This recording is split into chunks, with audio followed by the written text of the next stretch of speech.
Welcome back. You've made it to Webinar 3. And this week we're going to go over safeguards in ePHI. We're going to discuss the 3 safeguards under the security rule, and we're going to talk about the passwords.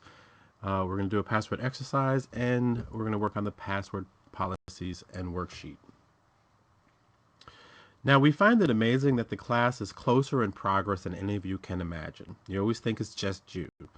The follow-up from the first webinar identified points of concern that you all shared. I mean, it was the first webinar, you got a lot of information, and you were like, whoa. And the follow-up call showed that. And then last week, as a parent, you all got very busy. Everyone starts scurrying about and documenting everything, and you begin to make some progress, some really good progress. We talk about it after each webinar, and each webinar, believe it or not, each course or class has similar results.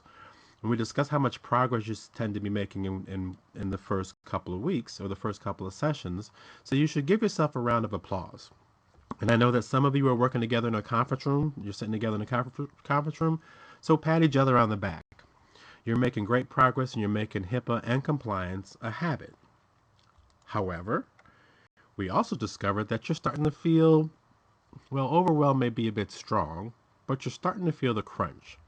You're observing things, you're writing things down, and you're realizing a lot. This may be the time to look at your staff and recruit others to assist you. Now, I know that some of you are already working together as a team, like I mentioned, and you have staff that has assisted you or can assist you. Some of you've had a compliance officer do the course, and they realize that they're just too busy. So you're the second wave for your company. So the first wave realized they needed help. Although you need to know all of this, and you need to walk the office, and you need to sit and listen, and you need to take the notes, we also know that you have other tasks during the day. So take a look at some of the worksheets, and if there are some on your staff that can document things for you, or can enter the information into Compliance System once you make the observations, then ask for help. And we know your staff is just as busy as you are, especially in some of the smaller environments. However, you've got to get it done. So you have to look at the best way to get this accomplished. Now, during the first week when we demonstrated how to document your BA procedures, we mentioned that we started with that task because it was multifaceted. During the first webinar, we covered how to determine both who your BAs were and how to reach out to them to verify their compliance. We assigned your first task in Compliance System to create tasks, enter the BA contact information, and send out assessments. It gave you a feel for Compliance System.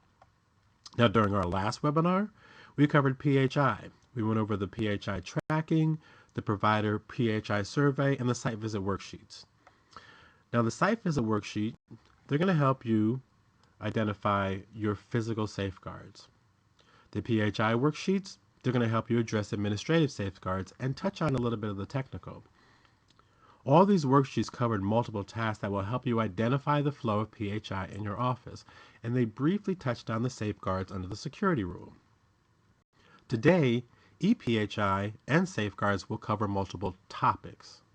The worksheets we will discuss will eventually generate several tasks, and after what we talked about last week, and you marry the other worksheets that you've been doing with what you're doing this week, it's going to bring us to ePHI and technical safeguards. And that's where we'll begin today.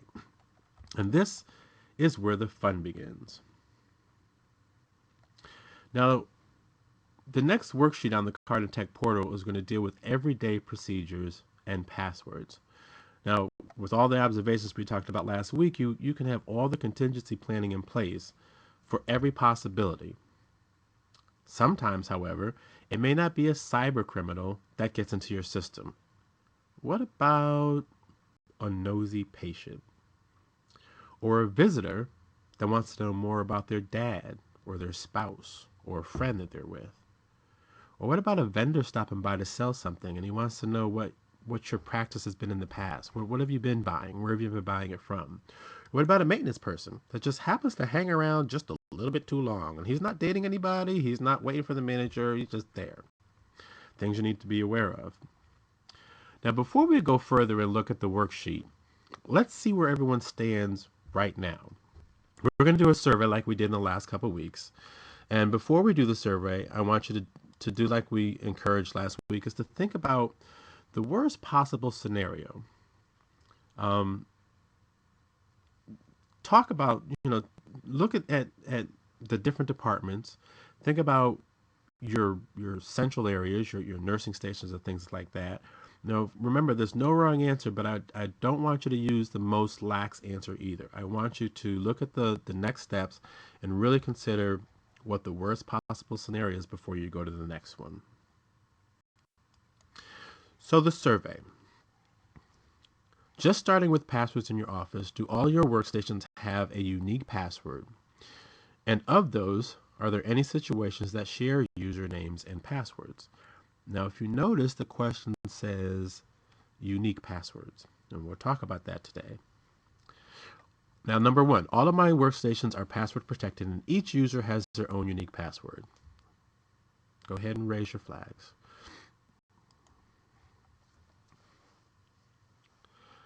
Awesome, lower them. Number two, all of my workstations are password protected, but we use shared workstation passwords. Go ahead and raise your flags.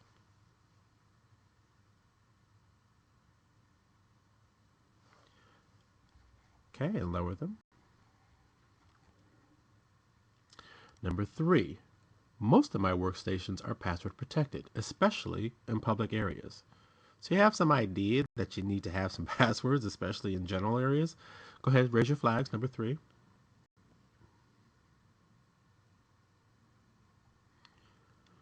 And go ahead and lower them. Number four, we have had difficulty implementing password procedures, but we are working on it with our IT department. Go ahead if that's you, raise your flag.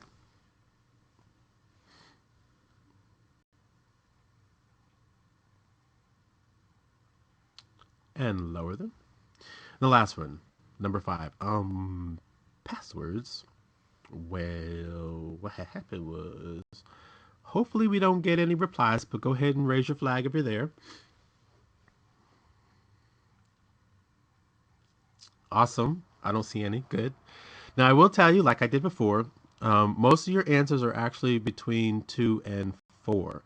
There's more 2 and 3, which means you guys have passwords. You know you have to have passwords. You're trying to think, do I have shared passwords? So that's typically the area, but this is an extremely important exercise. Now, you can have passwords all day long, but they need to be, when I mentioned earlier, unique. They can't be password 1 or lab 1 or front desk 2 or nurses station 1, which a lot of you use. So that's one thing you need to keep in mind with as far as it being unique. So let's go ahead and look at password management. I'm going to go ahead and look at poll number 2. Are passwords assigned, and do they periodically change? Number 1, passwords are assigned by the administrator and changed in a timely manner. Go ahead and raise your flags.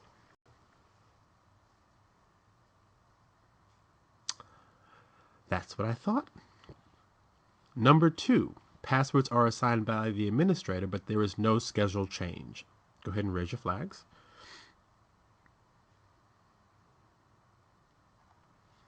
Okay, and lower them.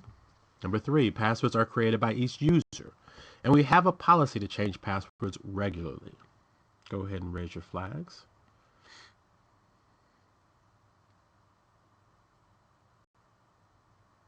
And lower them.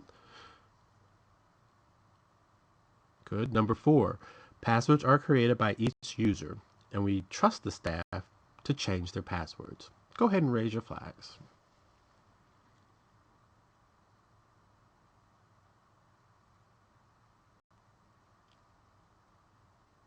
And lower them. Number 5, yeah, you got me. There are passwords, but there are few guidelines in place. Go ahead and raise your flags.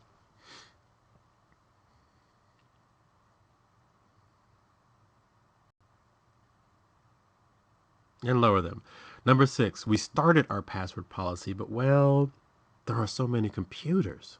Raise your flags. And again, hopefully we don't get a lot or any on this one, but we do. And lower them. Now I'm going to share with you again. Typically it's numbers 2 through 5. You have some kind of password policy or procedure in place, But number 5 is the one that gets most of the answers every time we do this. You've got passwords, but there's very few guidelines that you have in place. And some of you may not have the administrator capabilities, but you need to have a policy for changing passwords. And like I mentioned earlier about the unique passwords, you have to make sure that each user has something unique. It's got to be, and we'll talk about that again, a combination of numbers and letters, etc. And they should change. If you can't have them change automatically or through some kind of automated process, then you have to have a policy or a procedure where you make sure everybody goes and changes your password and then double check on that. So that is how we'll start today. Now, there are different levels of password protection, and we know that there's all kinds of security levels, different levels in your different offices. And we've heard that some of you may be a little bit lax. We've seen it in this survey, and like I said, in plenty of webinars previous to this. But it helps you to know not only where your office stands, but how the industry is treating your PHI. You can have every single protection in place, but suppose you are sharing information with another office and they don't have any password protection, and it's still your patient. So you have to think about those things, and you can't do anything about another office. You can't track them, but you can check with your BAs. Do your business associates, when you're doing your business associate assessments, do your business associates have proper procedures in place at their offices to make sure they're protecting the patient right up to the same level that you are? So let's go ahead and look at the first this worksheet, the worksheet for this week. We're going to look at the password worksheet. If you go to your Card and Tech portal, you're going to find it where you found all your other worksheets. And it's about midway down.